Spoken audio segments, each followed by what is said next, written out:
Gratitude. It really is one of my favorite topics. If you ask me, what is the one thing I can start doing right now, today, that would make the biggest difference in my life?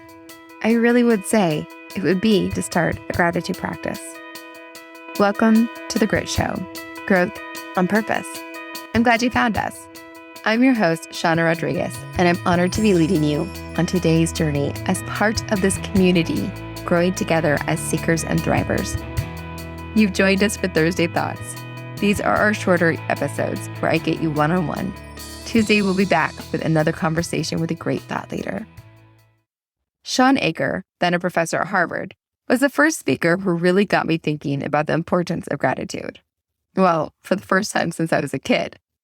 And it being part of the way Mom raised us, as prayers were requisites before meals and thanking the Lord for the food before us. Apparently, my mom didn't need a PhD with a concentration in positive psychology from Harvard to understand the importance of gratitude. There is at least a half-hour tangent with all of that, but I'll try to stay on task. As I've grown up, I've been surprised at how hard it can be for others I've encountered to summon things they're grateful for, genuinely grateful for. I never realized what a skill it was and how fortunate I was that I had a childhood that included it, and potentially a predisposition for it. There are numerous studies on the benefits of gratitude. It increases self-esteem. It lowers the levels of and helps us to cope with stress. It enhances positive emotions, makes us happier. It increases psychological well-being, makes us more emotionally balanced, gives us access to a wider social network, and on average, better relationships, both romantic and platonic. It can also reduce impatience, improve decision-making, help us find meaning in our work.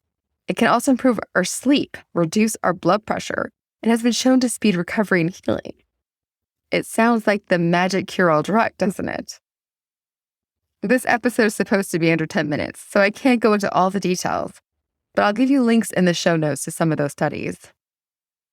Each of these studies has different ways they incorporate gratitude.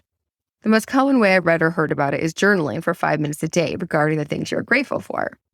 Personally, I started at a much lower bar when I reincorporated it into my life. Like I said, when I was a kid, it was part of nightly meals at the table, although the focus was very granular. I'm sure if you grew up with that, you understand the similarity. When I was going through a difficult time, I remembered the Shawn Achor talk I'd seen and the mention about the gratitude practice. I think his reference was even around journaling. The strategy I employed was to have a friend that I texted 3 things I was grateful for every day. The friend also did the same to me. One of my other friends has a practice of sitting down with their kids at dinner and going around the table with everyone sharing something they're grateful for. It takes a little bit of skill to get good at coming up with things that you're grateful for. Sometimes when you start, it's as simple as, I got out of bed on time. I took a walk at lunch, and I remembered to drink my water today. Some days, those are the only things you can think of to be grateful for, even if you're well-practiced, because, there's rough days. But the more you do it, the more depth you get to it. The more you start to realize all the things you have to be grateful for. The more you realize the people you have in your life. The more you realize the layers to things that you're grateful for. I know that I've been grateful for my safe, reliable car on multiple occasions. Part of that could be that I might have been someone who had cars that broke down more than once in my life. They did give me the opportunity to be grateful for my father who would come rescue me when I was younger. However, I've been very grateful to have this car that I have, even though it currently has 200,000 miles on it. But part of that is also the layers beyond that. When I got the vehicle I got, it's been a number of years now.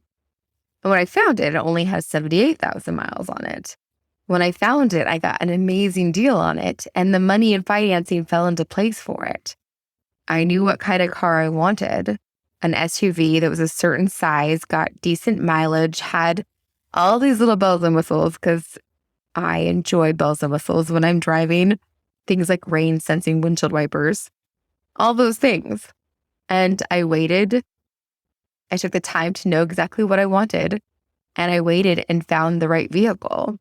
So even those times when I was short on things to be grateful for, and I would be grateful for my safe, reliable car, very legitimate, good thing to be grateful for, I was actually grateful for having the fortitude to wait for the right opportunity, for taking the time to think about what I wanted and getting what I wanted and manifesting what I wanted in my life. And so that car is like 12 layers of things that I'm grateful for beyond just that car. When I went home last night and my amazing partner cooked me dinner, it was so much more than being grateful for a good dinner. I was grateful that I have this incredible partner who is nurturing and caring and makes me dinner. It was the company I had while we were sitting outside eating dinner. It was having a home that has a porch I can sit outside and eat dinner at. It was having food that he cooks that tastes good. I'm very lucky for that, I'm sure. I'm grateful for that. But even little things have like 5 layers for them. When I'm grateful for my sister, I'm not just grateful for one little thing she did for me. She'd offered to wrap gifts and give them to my niece for me, which is me being grateful that she saved me the time, me being grateful that she was thoughtful like that, me being grateful she was doing me a favor. It's being grateful that I have a relationship with someone in my family that they can be a support and a resource for me. So there's so many more levels, even just for those little moments of, oh, I'm grateful that my sister offered to wrap these gifts for me. There's 4 layers beyond that. So the more you practice gratitude, the more you get used to it, the more you see all the different layers for even the one thing you're grateful for, all the things that are underneath it, which is part of the reason why there's so many rippling effects with gratitude. The reason why it enhances relationships and connections. It makes you grateful for the relationships and the connections you have. It helps you focus on the parts of the relationships that are beneficial that you want to be focused on. For me, when I started this practice with my friend, if you heard my first episode of this podcast, you may have heard me reflecting that it actually helped me realize and surprise myself about the things that I was grateful for, that I thought I'd be grateful for getting the big projects done at work. But I was actually more grateful when I decided I'll finish it tomorrow and went home and had the evening that I wanted with people I cared about instead of working later and being exhausted, but getting the project done. I started to learn what I actually wanted, what I actually cared about, the things that I actually was more connected to. Because gratitude is a different emotion that I think a lot of people aren't as in touch with. Gratitude and appreciation is a unique emotion. It's different than kindness and niceness and what you're supposed to do or what you're expected to do. It's more raw and more real and more connected. So that is why gratitude practice, whatever shape and form it takes, whether it's as simple as tucking your kids in at night and talking to them about what they were grateful for in their day, and you talking about what you're grateful for in your day, or you having a walk with your partner in the evenings and talking about what you're grateful for, or texting your friend, or journaling yourself, or just making a note in your phone during your break at work. Whatever works best for you to integrate that practice of gratitude, that it can have so many impacts in so many directions because it does infiltrate so many parts of our lives. And it is such a beneficial emotion and such a beneficial lens, such a gift to truly see things that way, especially as we peel away all of the layers to realize why we're grateful for things and what really is important to us and what we do really want and what we do really value. So today, I just encourage you to start reflecting and thinking about that, about what you are grateful for and what a simple little way is that you can start integrating gratitude into your life in a way that you remember it's associated with something else. Maybe in the shower in the morning when you wash your hair every day or every 3 days. That's more like what I would be doing. But whenever you wash your hair, just think about the things you're grateful for and then start there. Wherever you can, however you can, just start integrating it and it starts to make a difference for you. I know it's definitely made a difference for me. When I start to feel overwhelmed and stressed out, that's the first thing I try to add back in again. And if you do have a spiritual or religious practice, it's a wonderful thing to make sure you're integrating that into your prayers or your meditations. This will actually be the last of our Thursday thoughts for a little while. We're going to take a break, so that I can focus on some of the other aspects of building the podcast and this community.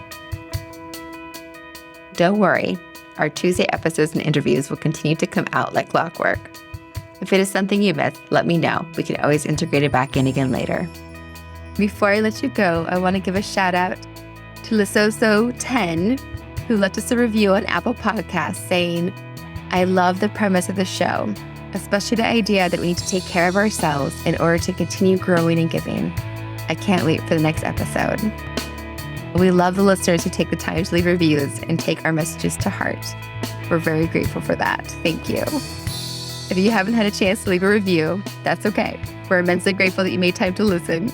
And when you do have a minute, we'll be grateful if you jump on Spotify, Apple Podcasts, or whichever streaming service you use and leave a quick note there.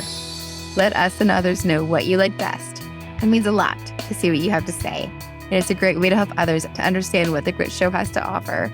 And it also helps them to find us. I look forward to connecting with you again next week. Until then, take care of you. I know I'm grateful for you. And I'm sure there's plenty of other people who are as well. Because you're the only one of you that this world has got. And that means something.